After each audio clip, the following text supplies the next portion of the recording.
தமிழ் நண்பர்கள் அனைவருக்கும் வணக்கம். அக்னிச்சிறகு சேனல் சார்பாக இந்த வீடியோவுக்கு உங்களை அன்புடன் வரவேற்பது நான் உங்கள் கௌசி. கெட்டிமேளம் சீரியலுடைய இன்னைக்கு எபிசோடுக்கான ரிவ்யூ என்ன அப்படின்றத பார்க்கலாம். ஃபர்ஸ்ட் சீனை பொறுத்த வரைக்கும் தியாவுக்கு பசி எடுக்குது. அதை துளசி கிட்ட சொல்கிறாங்க. துளசி சாப்பாடு எடுத்துகிட்டு வரலான்னு கிச்சனுக்கு போகும்போது அதை பார்த்த அபிராமி துளசிக்கு இந்த வீட்டில் எந்த ஒரு உரிமையும் கிடையாதுன்னு சொல்லி பேச அந்த இடத்துல துளசி கோவப்படுறாங்க.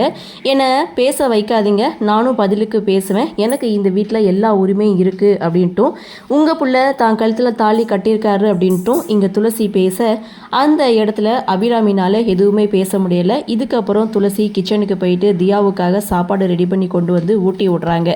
அந்த சமயம் வெற்றியோட என்ட்ரி. வெற்றி துளசிக்காக சாப்பாடு வாங்கிட்டு வர அதை துளசி சாப்பிட மாட்டேன்னு சொல்கிறாங்க. பரவாயில்ல, இப்படி பட்னியாக கிடக்காதீங்க, நீங்கள் சாப்பிடுங்க அப்படின்னு சொல்லிட்டு வெற்றி நின்றுட்டு இருக்காரு. ஸோ அப்படியே சீனை கட் பண்ணால் இங்கே தியா பாப்பாவுக்கு தூக்கம் வருதுன்னு சொல்கிறாங்க. அப்போது துளசி கீழே படுக்கலான்னு சொல்லி பாய் வரிக்கிறாங்க. அதான் இவ்வளோ பெரிய பெட்டு இருக்குல்ல, இதில் படுத்துக்கலான்னு தியா சொல்லும்போது வெற்றி நான் கீழே படுத்துக்கிறேன், நீங்கள் 2 பேரும் மேலே படுத்துக்கங்க அப்படின்னு சொல்லி வெற்றி கீழே படுக்கிறாரு.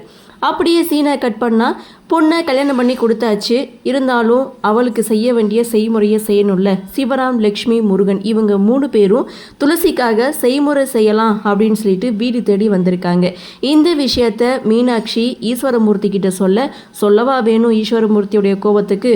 ஸோ இவங்க 3 பேரையும் வீட்டுக்குள்ளே அலோ பண்ணவே இல்லை. தயவுசெய்து இங்கேருந்து போயிருங்கன்னு சொல்லி கண்ட மீனி திட்டுறாங்க.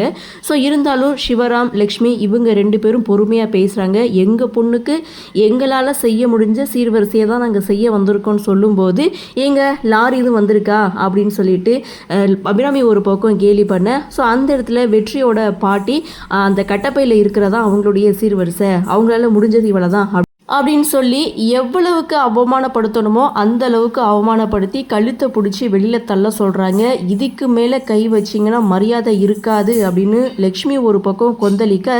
ஸோ இங்கே நம்ம வளைஞ்சு கொடுத்துக்கிட்டு இருந்தோம்னா ஒடிஞ்சு தான் போகணும், வாங்க போகலாம் அப்படின்னு சொல்லி சிவராமை கூட்டிகிட்டு அங்கேருந்து போகிறாங்க. ஸோ அங்கே தியா பாப்பா வராங்க. ஆனால் தியாவையும் கூட பார்க்க விடலை.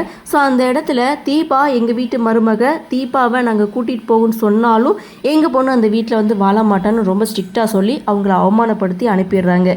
தியா வீட்டுக்குள்ளே போயிட்டு துளசிக்கிட்ட இது மாதிரி பாட்டி வந்திருந்தாங்க, ஆனால் வீட்டுக்குள்ளே அவங்க விடலை அப்படின்னு சொன்னதும் துளசி ஓடி வந்து வெளியில் பார்க்குறாங்க. அந்த இடத்துல அப்பா, அம்மா, முருகன் இவங்க 3 பேரையுமே காணும். துளசி வேகமாக ஓடி வராங்க. இப்படி ஒரு சூழ்நிலையில், இப்படி ஒரு வீட்டில் என் பொண்ணு வாழ்றாளேன்னு லக்ஷ்மி ஒரு பக்கம் வருத்தப்பட்டு போக பின்னாடியே துளசி, தியா 2 பேரும் ஓடி வராங்க. இவங்க 2 பேரையும் பார்த்த சந்தோஷத்தில் சிவராம், லக்ஷ்மி அவங்களுடைய முகத்தில் அப்படி ஒரு சந்தோஷம். ஸோ இதுக்கப்புறம் லக்ஷ்மி சமைச்சு கொண்டு வந்த சாப்பாடை இவங்க 2 பேருக்கும் ஊட்டி விட்றாங்க. ஸோ அந்த இடத்துல துளசி சொல்கிறாங்க, இதெல்லாம் தேவையா நீங்கள் இருக்கிற கஷ்டத்துக்குன்னு சிவராம கிட்ட சொல்லும்போது என் பொண்ணுக்கு செய்ய வேண்டியதை செய்துதானே ஆகணும் அப்படின்னு சொல்ல அந்த இடத்துல துளசி இனிமேல் நான் சொல்லாமல் இந்த வீட்டுக்கு நீங்கள் வரவேணான்னு சொல்லி அனுப்புகிறாங்க.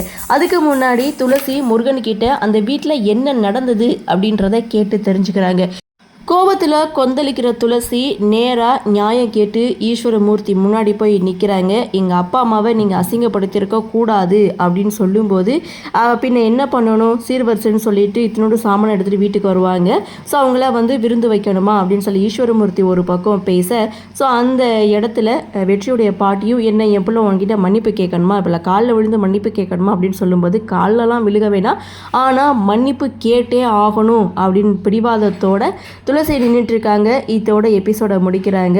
ஆக மொத்தம் செம இன்ட்ரெஸ்டிங்காக இன்றைக்கி எபிசோடு முடிச்சிருக்காங்க. சரி, என்ன நடக்குது, என்ன மாதிரியான சுவாரஸ்யத்தோடு கதைக்கள நகர்வை கொண்டு வராங்க அப்படின்றத நாமளும் பொறுத்திருந்து பார்க்கலாம்.